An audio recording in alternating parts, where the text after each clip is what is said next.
IPL सामन्याने घेतला एकाचा बळी, नेमके काय घडले? लोकसभा निवडणुकीच्या रणधुमाळीसोबत क्रिकेट प्रेमींसाठी IPLचा थरार सुरू आहे. IPLचे संघ क्रिकेट प्रेमींना आपल्या आवडत्या खेळाडूनुसार वाटून घेतले आहेत. काही जण मुंबई इंडियन्सचे सपोर्टर आहेत, काही जणांना महेंद्रसिंग धोनी याची चेन्नई टीम आवडते, काही जण इतर संघांना सपोर्ट करतात. क्रिकेटचा T20चा थरार IPL मधून मिळत असतो. मुंबई इंडियन्सचा स्टार खेळाडू रोहित शर्मा याचे सपोर्टर खूप आहेत.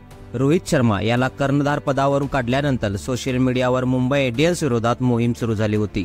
परंतु कोल्हापूर शहरात IPL मुळे एकाचा मृत्यू झालाय. हो, रोहित शर्मा बाद झाल्यानंतर जल्लोष करणाऱ्या एकाला जबर मारहाण करण्यात आली, त्यात त्याचा मृत्यू झालाय. कशी घडली घटना? कोल्हापूरमधील हनुमंतवाडी तालुका करवीर येथे बुधवारी रात्री ही घटना घडली.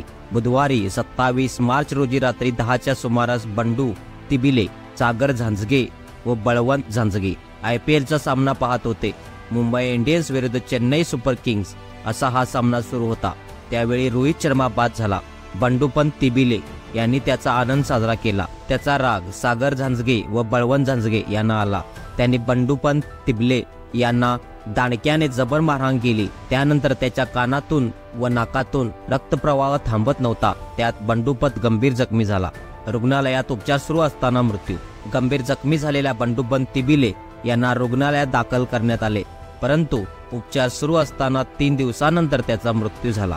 तिबिले यांच्या मागे पत्नी, 3 मुली, जावई, मुलगा, नातवंडे, भाऊ बहीण असा मोठा परिवार आहे.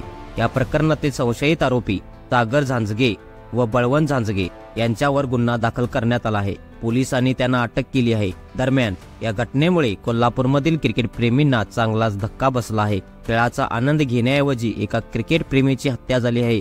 त्यामुळे क्रिकेटचे चाहतेही या प्रकरणामुळे नाराज झाले आहेत. मित्रांनो, तुम्हाला जर बॉलिवूड, स्पोर्ट्स आणि देशाबद्दल रोजच्या रोज महत्त्वाच्या अपडेट्स हवे असतील तर तुमच्या भावाच्या मराठी चॅनलला सपोर्ट करा आणि सबस्क्राईब करायला विसरू नका. धन्यवाद. जय शिवराय.